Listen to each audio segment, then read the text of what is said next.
The Hidden Dimension by Edward T. Hall was published around 1966.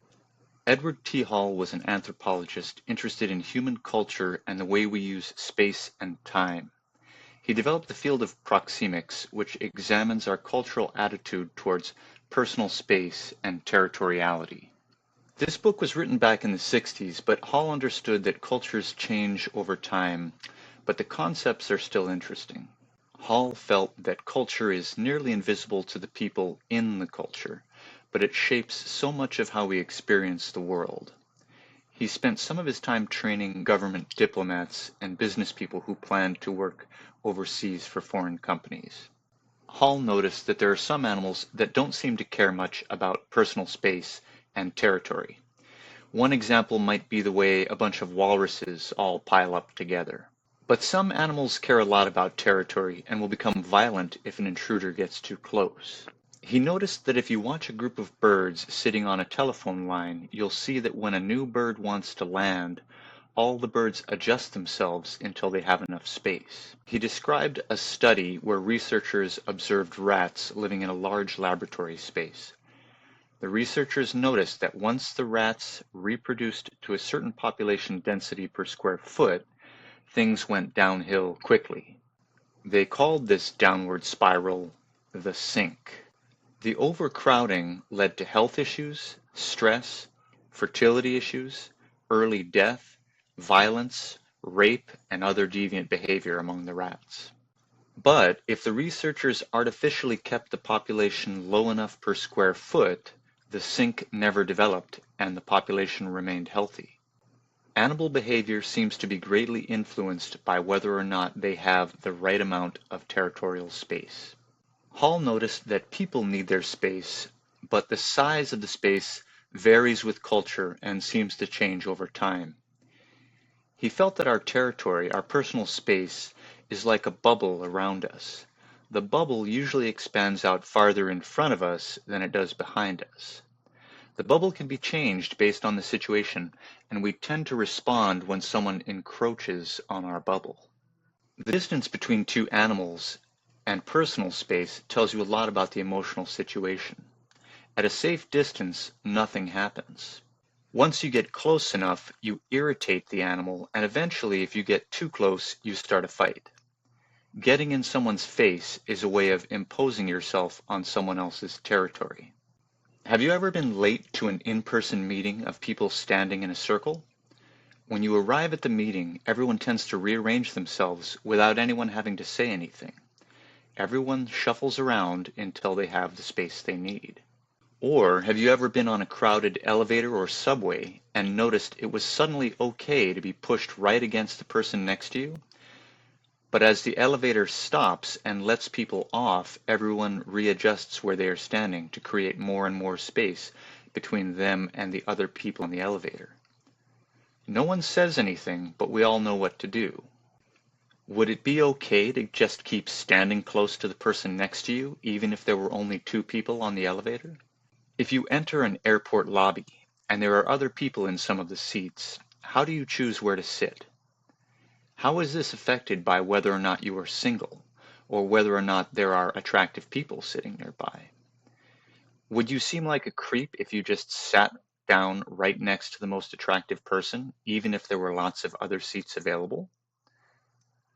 Also, do you ever notice people putting their bag on the seat next to them? Are you allowed to move that bag and sit in that seat if there are other seats open? If you are a man, you're familiar with how to choose the correct urinal.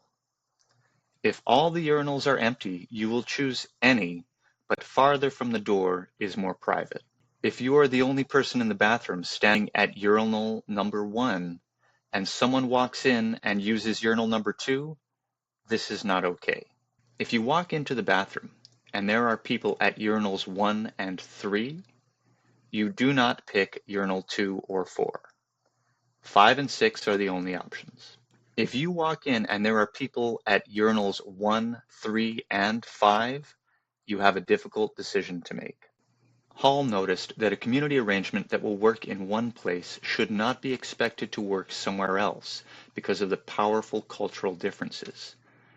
He noticed that in different cultures there is a different threshold for action. How close do you have to be to someone before you need to acknowledge them and say hi? Do you want to say hi to the person using the urinal next to you? One of Hall's stories reminded me of the book Deep Work by Cal Newport. Hall mentioned how productive he was when he lived alone in a small house in New Mexico. He had no phone, and the only way people could get in touch with him was by sending postcards. He really enjoyed this arrangement because he could focus so well and get so much done.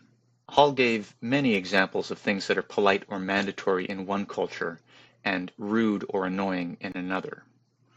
Here's a fun story he shared. While waiting for a friend in a Washington, D.C. hotel lobby and wanting to be both visible and alone, I had seated myself in a solitary chair outside the normal stream of traffic. In such a setting, most Americans follow a rule, which is all the more binding because we seldom think about it, that can be stated as follows. As soon as a person stops or is seated in a public place, there balloons around him a small sphere of privacy, which is considered inviolate. The size of the sphere varies with the degree of the crowding, age, sex, and importance of the person, as well as the general surroundings. Anyone who enters this zone and stays there is intruding.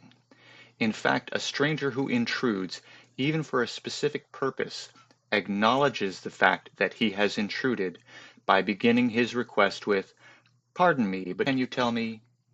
To continue, as I waited in the deserted lobby, a stranger walked up to where I was sitting and stood close enough so that not only could I easily touch him, but I could even hear him breathing. In addition, the dark mass of his body filled the peripheral field of my vision on my left side.